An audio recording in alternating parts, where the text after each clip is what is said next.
បងប្អូនដែលចូលចិត្តមុខម្ហូបបែបដិតចាស់ចាស់អាចសាកប្រហុកច្រានកសាំងមួយមុខនេះបានណារសជាតិរបស់គេនឹងបែបជូរតិចតិចដិតប្រហុកហើយបើថាពេលយើងញ៉ាំថែមម្ទេសអាចសាត់មកគ្រាប់ទៀតមកគឺកាន់តែមានរសជាតិឆ្ងាញ់មកបើថាបានមេសតុំមលឹមទៀតធានាថាបងប្អូនបាយពីប៊ីចានអស់អត់ដឹងខ្លួនហ្មងចំពោះគ្រឿងផ្សំដំបូងគេនឹងគឺយើងមានជាសាច់ជ្រូក3ជាន់ចំពោះសាច់ជ្រូក3ជាន់នឹងគឺខ្ញុំប្រើវាចំនួន3ខាំយើងជាផ្នែកស្បែកទុកម្ដុំសិនមកហើយយើងហាន់សាច់នឹងជាដុំតូចដើម្បីយើងងាយស្រួលយកទៅច្រាំក៏បានឬក៏បងប្អូនចង់កិនក៏បានដែរប៉ុន្តែបើសិនជាបងប្អូនកិនកុំឲ្យវាម៉ត់ពេកអញ្ចឹងណាយើងច្រាំវាមើលតមកម៉ត់ល្មមហើយយើងដាក់ប្រហុកចូលចំពោះប្រហុកនេះគឺមានចំនួន1ខាំយើងយកវាទៅលាងទឹក1ទឹក2ទឹកឲ្យស្អាតជាតិអំបិលអីសិនមកយើងច្រាំចូលជាមួយនឹងសាច់ជ្រូកហើយប្រហុក1ខាំហ្នឹងគឺខ្ញុំប្រើជាមួយសាច់ជ្រូកចំនួន3ខាំយើងច្រាំប្រហុកជាមួយសាច់ជ្រូកហ្នឹងឲ្យវារាងម៉ត់ល្មមហើយយើងមកឆ្កឹះកសាំង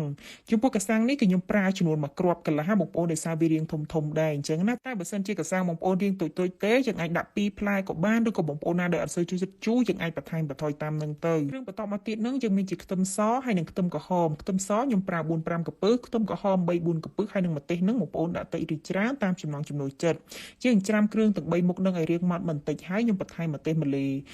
លេនេះវាអត់មានរសជាតិហឹរទេណាបងប្អូនគ្រាន់តែថាយើងដាក់ទៅដើម្បីឲ្យពណ៌ប្រហុករបស់យើងនឹងវាមានពណ៌ក្រហមស្អាតអញ្ចឹងទៅដូចដែលបងប្អូនបានឃើញអញ្ចឹងយើងច្រាំទៅមួយផ្លែតទេគឺវាចេញពណ៌ក្រហមពីក្នុងម្ទេសនឹងមក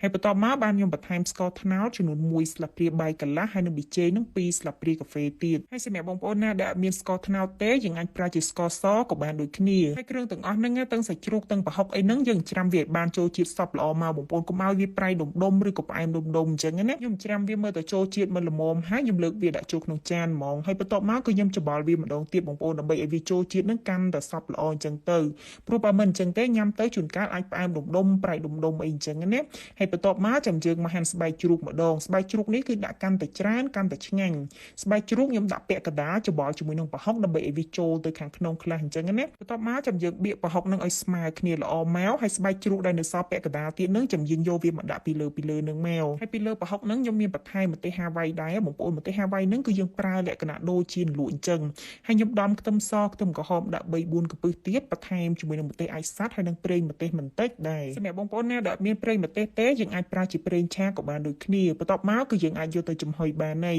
ចំពោះរយៈពេលនៃការចំហុយគឺខ្ញុំប្រើពេលចំនួន40នាទីដោយប្រើភ្លើងនឹងរាងក្តៅល្មមដែរហើយរាល់ពេលដែលខ្ញុំចំហុយប្រហុកខ្ញុំចូលចិត្តគ្របចានដៃពីលើព្រោះអីគឺចំហាយក្តៅគឺវាជះបានខ្លាំងល្អអញ្ចឹងណាបើសិនជាយើងប្រើគម្របឆ្នាំងធម្មតាគឺវាអត់សូវក្តៅទេនិយាយទៅបើសិនជាយើងប្រើគម្របឆ្នាំងគ្របពីលើវាអាចដល់50នាទីទៅ1ម៉ោងអញ្ចឹងទៅ